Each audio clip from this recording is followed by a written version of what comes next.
Эрхэм хүндэт хэрэглэгч та бүхэндээ Улаанбаатар цахилгаан төвөөс сүлжээ 4 өмчит хувьцаат компаниг төлөөлөн мэдчилж байгаадаа баяртай байна. Манай компани нийслэл болон Төв аймгийн 370 мянган орчим хэрэглэгчдэд Монгол улсын нийт хүн амын 50 орчим хувийг цахилгаан эрчим хүчээр хангадаг. Бид 2017 онд 2.3 тэрбум кВт-цаг цахилгаан эрчим хүчийг борлуулж, эрчим хүчний ялдагдлыг төлөвлөснөөс 0.8 пунктаар бууруулсан сайн үзүүлэлттэй ажиллалаа. Мөн үйлчлэгээ техник технологио сайжруулах, төвөөх сүлжээний хүчин чадлыг нэмэгдүүлэхэд онцгой анхаарч 6000 орчим өрхийг цахилгаан толгосон их амжилтаар хуучин оноо үдэж байна.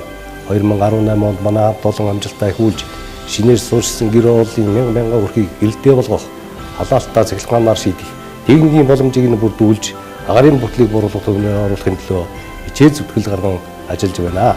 Хамт олонныхоо нэрийн өмнөөс болон хувьсаа эрхэм хэрэглэгч та бүдтэй шинэ оны мэндийг дэвшүүлье.